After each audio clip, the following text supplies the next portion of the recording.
మాటలతో చెప్తే ఇక వినేటట్లు లేరు అనుకున్నారేమో ట్రంప్. ఈసారి చేతలతో చేసి చూపిస్తానంటున్నారు. ఇప్పటికే పుతిన్కు ఒక స్ట్రాంగ్ కౌంటర్ ఇచ్చారు, ఒక స్ట్రాంగ్ వార్నింగ్ ఇచ్చారు. ఇక మేం చెప్పినట్లు వినకపోతే, ఈ యుద్ధానికి ఫుల్ స్టాప్ పెట్టకపోతే, ఈ దాడులు ఇలాగే కొనసాగితే మీ మీద భారీగా పన్నులు వేస్తామంటూ హెచ్చరికలు జారీ చేశారు.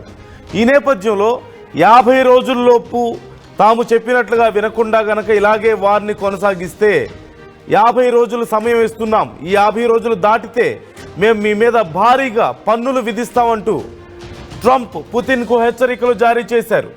ఉక్రెయిన్తో యుద్ధం ఆపకపోతే పరిణామాలు చాలా తీవ్రంగా ఉంటాయంటున్నారు. 50 రోజుల్లో ఒకవేళ కాల్పుల విరమణకు పుతిన్ అంగీకరించాలి. ఒకవేళ అంగీకరించకపోతే, యుద్ధంపై వెనక్కి తగ్గకపోతే భారీగా టారిఫ్లు విధిస్తామంటున్నారు. రష్యాపై 100% టారిఫ్ వేస్తామంటున్నారు. రష్యాతో పాటుగా మిత్ర దేశాలపై సెకండరీ టారిఫ్లు వేస్తామని కూడా చెప్తున్నారు.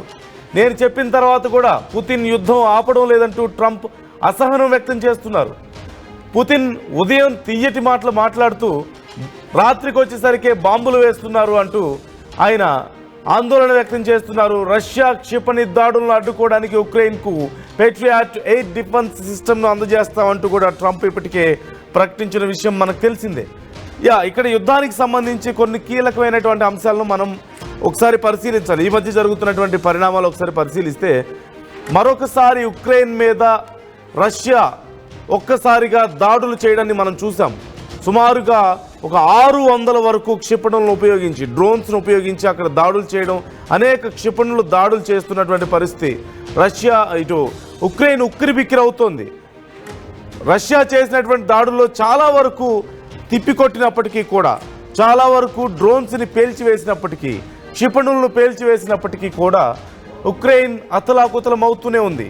ఉక్రెయిన్లో ఉన్నటువంటి ప్రభుత్వ కార్యాలయాలు, అలాగే ప్రజల నివాసాలను కూడా చివరికి రష్యా టార్గెట్ చేసుకుంటోందని, భారీగా నరమేధం సృష్టిస్తోంది అంటూ ఉక్రెయిన్ ఆందోళన వ్యక్తం చేస్తోంది. మరోవైపు రష్యాకి వార్నింగ్ కూడా ఇచ్చింది, మేము కూడా ఇంతకింత ప్రతీకారం తీర్చుకుంటామంటూ. ఇది ఉన్నటువంటి పరిస్థితుల్లో అమెరికా జోక్యం చేసుకోవడం మొదలుపెట్టింది. అయితే అమెరికాకు ఉక్రెయిన్ ఒక హెల్ప్ కూడా చేస్తామంటుంది, ఒక విషయంలో సలహా కూడా ఇచ్చింది. రష్యాకి సంబంధించి ఆయుధాలు వేరే దేశాలు కొనుగోలు చేయడం, ముఖ్యంగా ఆయిల్ కొనుగోలు చేస్తున్నటువంటి దేశాలని నియంత్రించాలి. అలా రష్యాకు వచ్చేటువంటి ఇన్కమ్ని కనుక దెబ్బ కొట్టినట్టయితే రష్యా దారిలోకి వస్తుంది అంటూ ఉక్రెయిన్ ఒక కామెంట్ చేసింది. జెలెన్స్కీ ఒక కామెంట్ చేశారు. ఈ నేపథ్యంలో అమెరికా చాలా సందర్భాల్లో ఇరు దేశాలకు మేము సూచిస్తున్నాం, యుద్ధం చేసుకోవద్దు అంటూ శాంతి చేకూర్చుతామంటూ చెప్పిన మాటలు మనం చూసాం. అయినప్పటికీ రష్యా మా మాట వినడం లేదు. మేము ఫోన్ చేసి మాట్లాడితేనేమో యుద్ధం లేదు, యుద్ధం అయిపోయింది అని చెప్పినటువంటి రష్యా, పుతిన్ రాత్రి అయ్యేసరికి మళ్ళీ బాంబుల మోత మోగిస్తున్నారు ఉక్రెయిన్ మీద. ఇది సరైన పద్ధతి కాదు అంటూ ట్రంప్ చేసినటువంటి కామెంట్స్ ఇప్పుడు సంచలనంగా మారాయి. ఒకవేళ తమ మాట వినకుండా ఇలాగే కొనసాగిస్తే 100% టారిఫ్లు వేస్తామంటున్నారు. మరోవైపు దీనికి సంబంధించి ఇప్పటికే రష్యా కూడా రెస్పాండ్ అయింది. మీరు టారిఫ్లు వేస్తారంటే మేము భయపడం, మాకు అలాంటి భయాలు ఏమి లేవు, మీకు నచ్చింది చేసుకోండి అంటూ రష్యా తిరిగి రెస్పాండ్ అయినటువంటి విధానం మనం చూసాం. ఒకసారి ట్రంప్ ఏమన్నారో చూద్దాం. And we're going to be doing very severe tariffs if we don't have a deal in 50 days. Tariffs at about 100%. You'd call them secondary tariffs. You know what that means.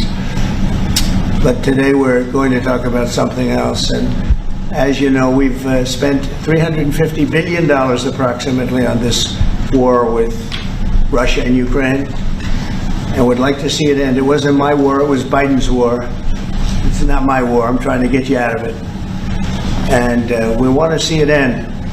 And I'm disappointed in President Putin because I thought we would have had a deal 2 months ago, but it doesn't seem to get there. So based on that, we're going to be doing secondary tariffs if we don't have a deal in 50 days. It's very simple. And they'll be at 100%. And that's the way it is. It can be more simple. It's just the way. మేము చాలా disappoint అవుతున్నాం Russia వైఖరితో, Putin వైఖరితో అంటూ Trump చెప్తున్నారు. మేము మాట్లాడినప్పుడేమో మేము శాంతికి ఒప్పుకుంటున్నాం, కాల్పు విరమణకు ఒప్పుకుంటున్నాం అని చెప్పేటువంటి పుతిన్ రాత్రి అయ్యేసరికి మళ్ళీ భారీగా క్షిపణులు డ్రోన్లతో దాడులు చేస్తున్నారు. మేము చాలా డిసప్పాయింట్ అయ్యాం. ఇప్పటికే యుద్ధానికి సంబంధించి మేము చాలా ఖర్చు పెట్టాం, ఉక్రెయిన్ను కాపాడడానికి తీవ్రంగా శ్రమిస్తున్నాం అంటూ ట్రంప్ చేస్తున్నటువంటి కామెంట్స్ మనం చూస్తున్నాం.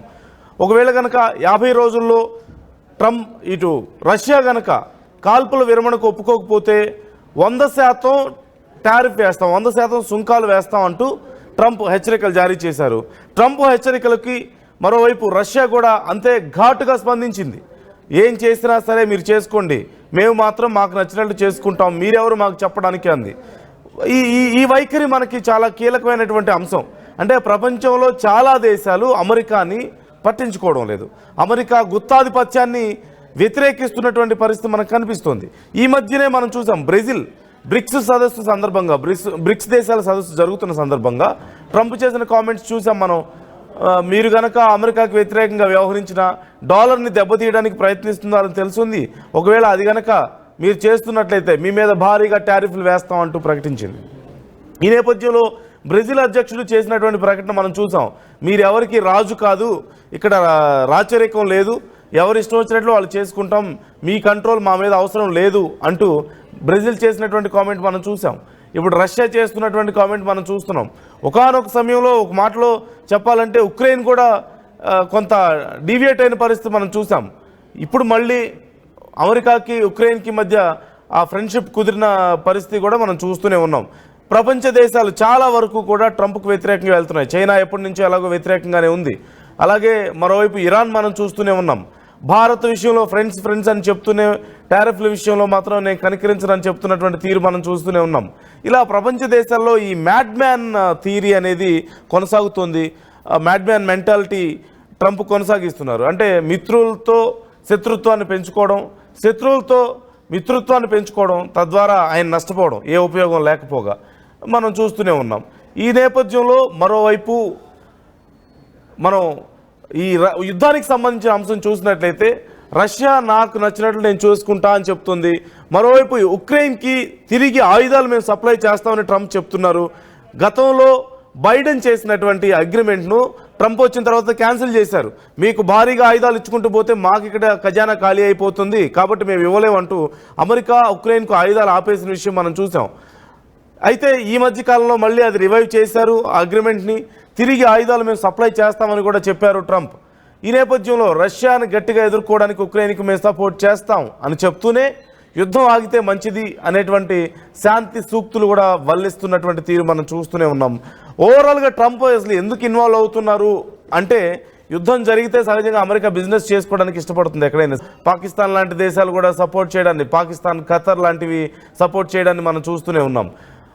ప్రధానంగా ఇదే కారణంగా కనిపిస్తుంది. మరి ఈ నేపథ్యంలో రష్యా ఫర్దర్గా ఏం చేయబోతుంది, ట్రంప్ మరి 50 రోజుల తర్వాత రష్యా విషయంలో ఏ నిర్ణయం తీసుకోబోతున్నారు అనేది చాలా కీలకమైన అంశంగా మారింది.